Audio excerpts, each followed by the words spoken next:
everybody. Welcome to Book Chat. My name is Leslie and I'm the Reading Machine Coordinator for Monterey County Free Libraries. Today, the book I'm going to be chatting with you about is called When Women Were Birds, 54 Variations on Voice. It was written by Terry Tempest Williams, published in 2012. This book is 208 pages long, heavily tabbed as I tend to do. And it is a work of nonfiction. This book, I would say, is kind of hard to classify. I would say it's a memoir. Others might not say that, but I definitely take it to be that. So I am going to read what the front cover has to say about this book. Terry Tempest Williams' mother told her, "I am leaving you all my journals, but you must promise me that you will not look at them until after I am gone." It was a shock to Williams to discover that her mother had kept journals, but not as much of a shock as what she found when the time came to read them. In 54 short and evocative chapters, each with its own logic and beauty, Williams creates a lyrical meditation on the mystery of her mother's journals. When Women Were Birds is a carefully crafted kaleidoscope that keeps turning around the question, what does it mean to have a voice? All right, before I dive in, I just want to I want to read the epigraph, which is the opening quote, or one of them anyways, for this book.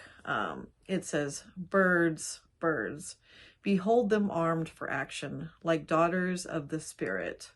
On the white page with infinite margins, the space they measure is all incantation."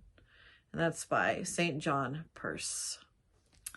So, with that, I want to read the first chapter, which is very short, and which you really have to know what happens in the first chapter in order to understand the rest of the book.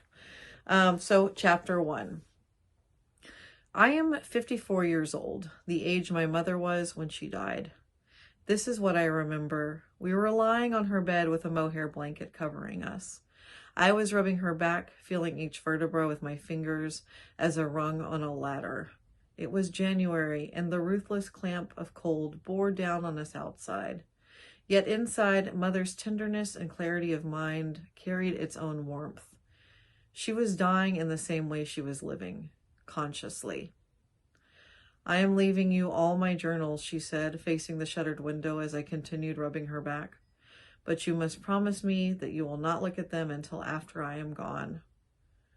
I gave her my word, and then she told me where they were. I didn't know my mother kept journals. A week later, she died. That night, there was a full moon encircled by ice crystals. On the next full moon, I found myself alone in the family home. I kept expecting Mother to appear. Her absence became her presence. It was the right time to read her journals. They were exactly where she said they would be. 3 shelves of beautiful cloth-bound books, some floral, some paisley, others in solid colors. The spines of each were perfectly aligned against the lip of the shelves. I opened the first journal. It was empty. I opened the second journal. It was empty. I opened the third. It too was empty, as was the fourth, the fifth, the sixth. Shelf after shelf after shelf, all my mother's journals were blank. So that is the mystery of this book, right? It's like, it's a mystery, right? It's a really delicious opening chapter. It's like, why were the journals blank? What does that mean? What do you do with a whole shelf full of blank journals? And so that's what this book is about. It's dealing with those questions. And what I like about this book so much is that it's just basically Williams meditating on, her mom's journals and what they are. And she says things like, my mother's journals are paper tombstones, or My mother's journals are a performance. Those kinds of things are peppered throughout this book, and I really like it because it's like it's a nice, like, it's a nice rhetorical device, the repetition, right? That keeps bringing us back to the fact that these journals are blank, and in their blankness, they become so many things. So I really like it. I also love the fact that this is 54 variations on voice. And the reason why it's 54 is because, one, as the first chapter mentioned, Williams's mother died when she was 54, right? And so Williams is writing the book looking back on her mother dying at 54. Williams is 54 at the time of the writing. So 54 is a really significant number for this book.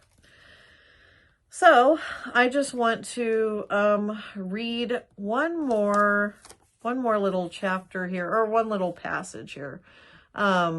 This is what I like about this book, is that it meditates on silence. Okay, it's just a series of meditations on silence.